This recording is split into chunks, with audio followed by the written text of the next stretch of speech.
केंद्र और राज्य सरकार का शासन करते हुए पीएम नरेंद्र मोदी को 20 साल पूरे हो गए हैं। इस मौके पर केंद्रीय गृह मंत्री खास बातचीत की। इस दौरान अमित शाह ने पीएम मोदी की जमकर तारीफ की और पीएम मोदी की लीडरशिप क्वालिटी से लेकर उनकी आलोचनाओं से जुड़े सवालों पर भी जवाब दिए। मोदी जी के जीवन के कुल मिलाकर सार्वजनिक जीवन में आने के बाद 3 हिस्से किए जा सकते हैं। एक तो भारतीय जनता पार्टी में आने के बाद की मैं बात करता हूँ। भारतीय जनता पार्टी में आने के बाद का उनका पहला कालखंड एक दृष्टि से बनाए तो वो संगठनात्मक काम का था। दूसरा कालखंड उनके मुख्यमंत्री के उनके तत्वाधान में गुजरात में वो मुख्यमंत्री रहे और एक काम हुआ। और तीसरा राष्ट्रीय राजनीति में आकर वो प्रधानमंत्री बने। ये 3 हिस्सों में उनके सार्वजनिक जीवन को बांटा जा सकता है। ये तीनों बेहद चुनौतीपूर्ण अपने आप में रहे। जैसे जब उनको भारतीय जनता पार्टी में भेजा गया, वो आए, संगठन मंत्री बने। उस वक्त भारतीय जनता पार्टी की स्थिति खस्ता हाल थी। गुजरात कोई पहले से भारतीय जनता पार्टी के अनुकूल राज्य रहा नहीं था। हम सब युवा कार्यकर्ता थे, कोई भविष्य नजर नहीं आता था। जब भाजपा के लिए बात करते थे या ज्वाइन हुए थे, हमारे प्रोफेसर हमें डांटते थे, कहाँ गलत रास्ते पे चले गए हो। इस प्रकार की स्थिति थी। और देश में 2 सीटें आई थी। तब मोदी जी भारतीय जनता पार्टी गुजरात के संगठन मंत्री बने और 87 से उन्होंने संगठन को संभाला और संगठन के माध्यम से एक पक्ष की विश्वसनीयता कैसे जनमानस में बनाई जा सकती है उसका उत्कृष्ट उदाहरण करा। 87 में आने के बाद सबसे पहला चुनाव आया अहमदाबाद म्युनिसिपल कॉरपोरेशन का। पहली बार भारतीय जनता पार्टी अपने बूते पर कॉरपोरेशन में सत्ता में आई। उनके संगठन मंत्री बनने के महज 1 साल के अंदर और उसके बाद में भारतीय जनता पार्टी की यात्रा शुरू हुई। 90 में हम हिस्सेदारी में सरकार में आए, 50% की हिस्सेदारी थी। 95 में पूर्ण बहुमत में आए और वहां से भारतीय जनता पार्टी आज तक पीछे मुड़कर नहीं देखा है। कल भी जो चुनाव हुए उसमें हम लगभग 95% स्वीप कर गए। तो सबसे बड़ा चैलेंजिंग काम उनका उस वक्त था कि गुजरात में भारतीय जनता पार्टी का कमल खिलाना। उस वक्त उन्होंने कठोर परिश्रम, बारीक आयोजन और इम्प्लीमेंटेशन के लिए एक दृढ़ता, ये तीनों के कारण उन्होंने भारतीय जनता पार्टी को खड़ा किया। और एक मैं अभी भी मानता हूँ मल्टी पार्टी डेमोक्रेटिक सिस्टम में बहुत सारी पार्टियां है और होनी भी चाहिए। सबने गुजरात के संगठन के मॉडल का स्टडी करने जैसा है जो मोदी जी ने उस वक्त बनाया था। और समय समय पर उसमें अनुकूल परिवर्तन भी होते गए, परंतु वो मॉडल की जो नींव थी, जनता के साथ सरोकार रखकर जनता की वेदनाओं को समझकर उसको वाचा देना ये राजनीतिक पार्टी का काम है। जब विपक्ष में होते हैं तो आंदोलन के माध्यम से उसको वाचा देते हैं और जब सत्ता में आते हैं तो सरकार की नीति और कार्यक्रमों के माध्यम से उसका रास्ता ढूंढना, उसको हल निकालना और वो वेदना को कम करना या तो निरस्त करना। मैं मानता हूं एक बहुत बड़ी चैलेंज उनके लिए थी उस वक्त कि भारतीय जनता पार्टी को गुजरात में प्रस्थापित करना। हम 3रे नंबर पर थे और तब से लेकर जो शुरू हुआ अब तक भारतीय जनता पार्टी पूरी दुनिया देख रही है, इसको हम लगातार जीतते जा रहे हैं। दूसरा बड़ा चैलेंज उनके सार्वजनिक जीवन में आया कि जब वो गुजरात के मुख्यमंत्री बने।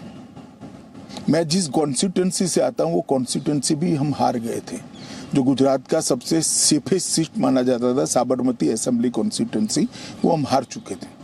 अच्छा। बड़ा भूकंप आया था।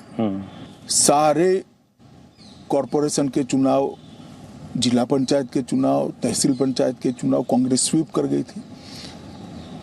70 के दशक के बाद पहली बार Bharatiya Janata party Rajkot municipal corporation में हारी थी।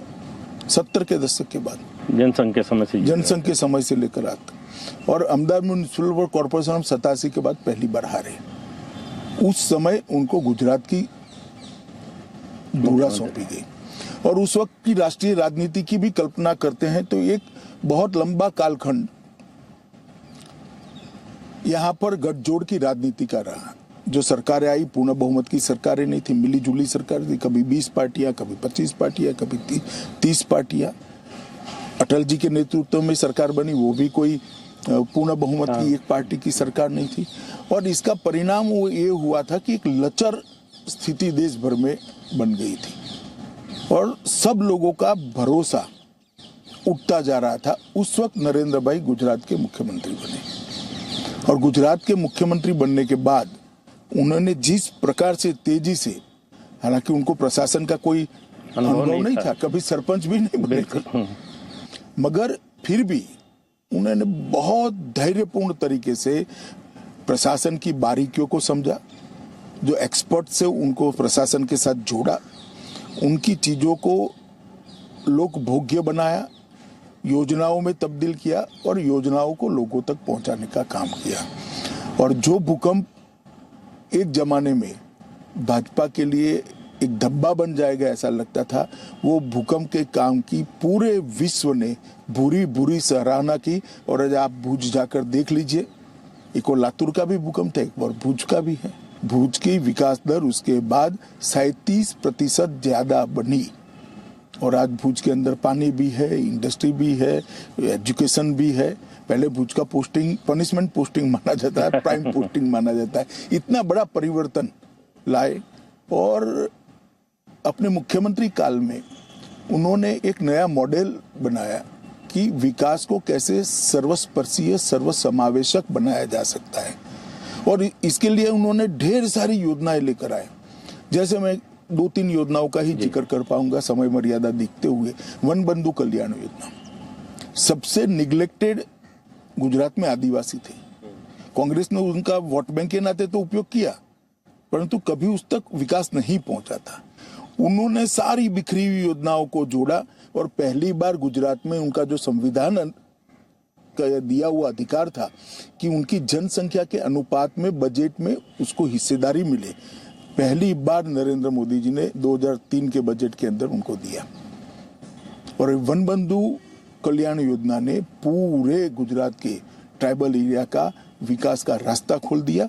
और आज ट्राइबल एरिया में बड़े भरोसे से कह रहा हूं, कोई भी क्रिटिक से क्रिटिक एनालिसिस करने वाला व्यक्ति वहां पहुंच जाए, सूरत शहर और डांग के जिले के बीच में कोई अंतर वो नहीं ढूंढ पाएगा। मगर लोगों का भरोसा लोकतंत्र के अंदर दृढ़ हुआ।